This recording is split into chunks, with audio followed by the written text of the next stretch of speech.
Yes, thank you so much. Thank you. Greetings to one and all. I, Dr. Ashu Gupta, once again welcome you on the last day of this week-long national workshop. It's indeed my pleasure that I have been given this opportunity to extend my warm welcome to our distinguished speaker, Professor Debashish Sir, Chief Scientist, CSIR IGIB Lab. We are grateful, sir, that you accepted our invite to deliver the talk in this 1 week-long national workshop. Also, my warm welcome to our principal, sir, Professor Ravi Narayankar, my colleagues and participants.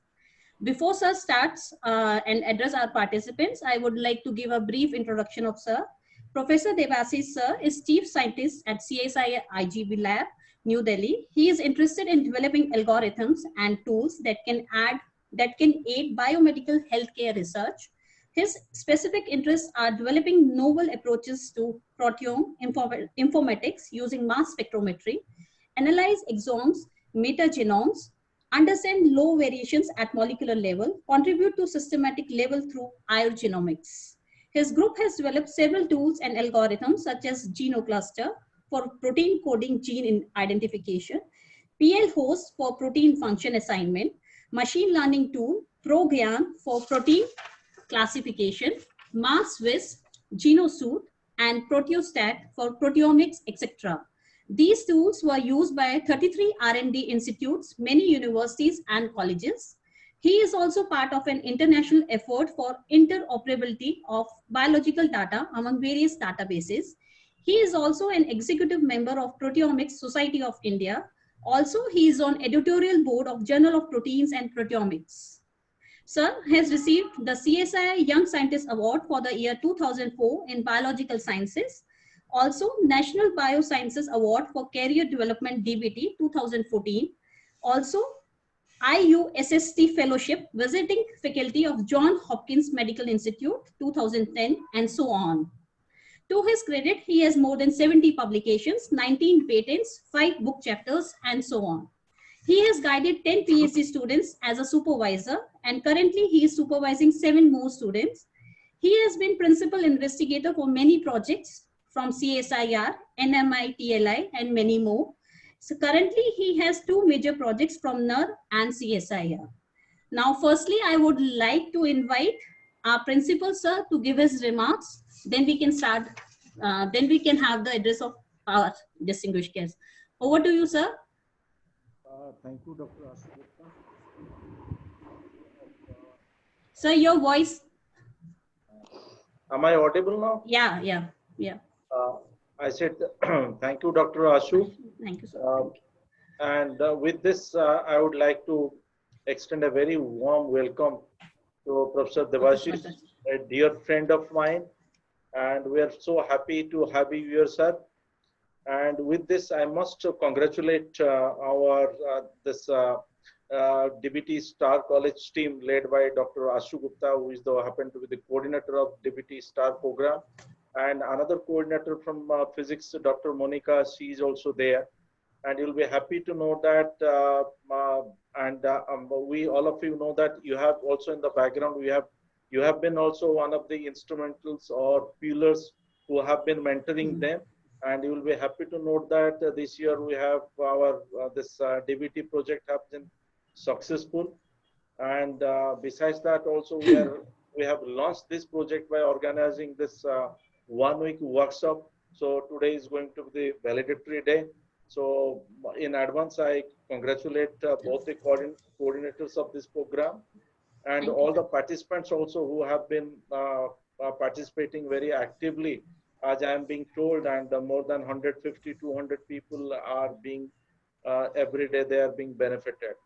And as I told you earlier also, the way the pandemic has progressed and the way, future is looking uncertain. So this is of enormous amount of responsibility lies on the scientific community.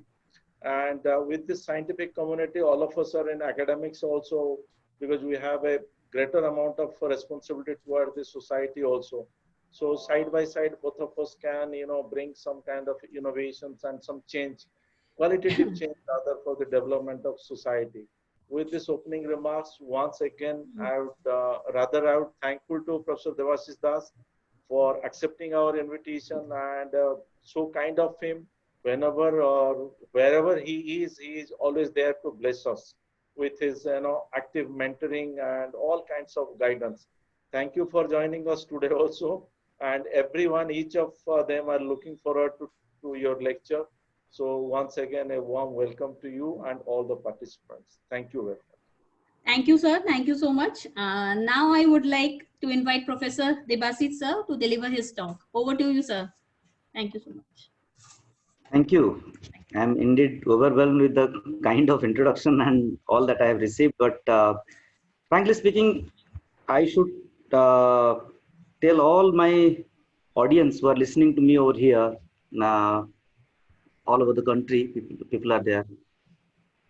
It's a great responsibility that lies on the shoulders of Indian scientists, world over scientists, particularly Indian scientists, where we have to show our character that during this crisis, this pandemic, that how are we behaving and what are we contributing to the society. So today, um, when I start my talk, the overview is that I have divided my talk into three sections, three major sections. The first section will be a little foundational, fundamentals of artificial intelligence and how it will be useful in the healthcare. This middle layer will be a research area where me and my students are working specific to my lab interest. And the third layer is a half-baked cake, which I would like to serve to all of you. With the cooking is in process. So we are in the process of developing some tool which will be useful in COVID diagnosis, which is currently the major focus, and all of us are facing this challenge. So bear with me for next 40-45 minutes. And I know it's not a face-to-face meeting, and sometimes talking to a computer and not seeing your eyes, not seeing those questions might be a little bit challenging. But nevertheless, I think you can ask brief questions through the chat. And at the end, whatever is possible, I will try to take those questions and try to get into a discussion mode kind of scenario. So with that introduction, here is my talk in front of you. Artificial intelligence, the challenging phase of healthcare. What is artificial intelligence? All of us know, most of us probably know that which is artificial, not provided by nature, human created, and intelligence is the ability to solve a problem. The field of science working on mimicking, replicating human intelligence in machines is what, and the term was coined by Dr. John McCarthy at the Dartmouth conference in 1956. These are all history, but all I wanted you to know that how it is different from traditional computing approach versus the machine learning approach is that in the traditional approach, what we do, we see the data first. On the left-hand side, as you see, we see the data, and then we frame certain rules. This is where we apply our brains and create a program, write a program. Based on the data and the rules, we get the output. That is the traditional rule-based application. On the right-hand side, in the machine learning application approach, we have the data as well as we have the output. Output labels are there with us. Now we ask the computer to learn the rule. What would be the rule behind so that this data will produce this kind of output?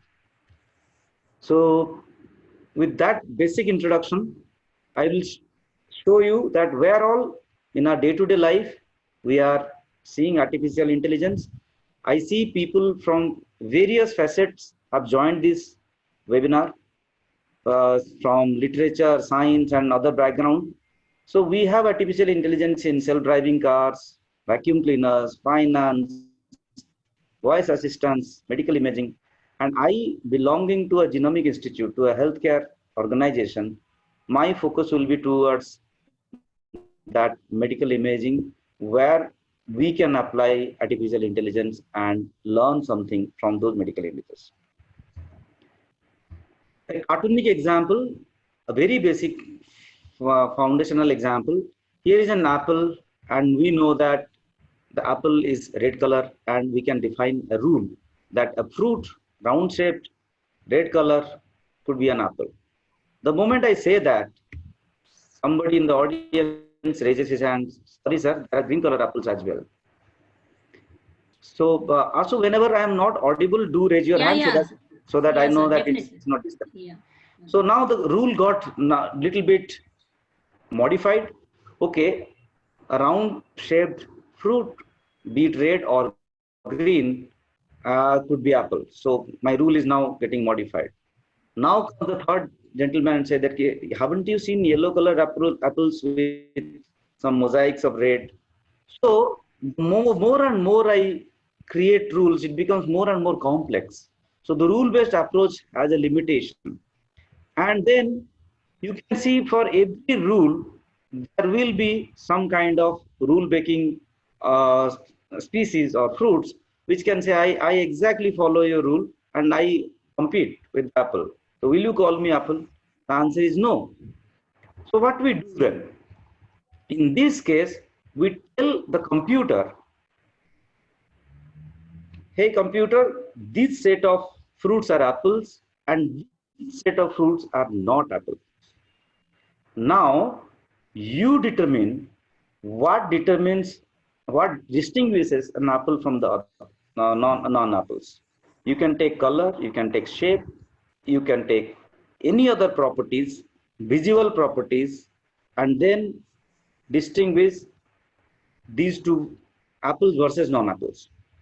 And once the machine is trained, when we take the pineapple, the computer can say that, okay, it's not an apple. So this kind of artificial intelligence, we are trying to plug into the computer to help solve such basic foundational questions, which probably it may sound to you, what is the use of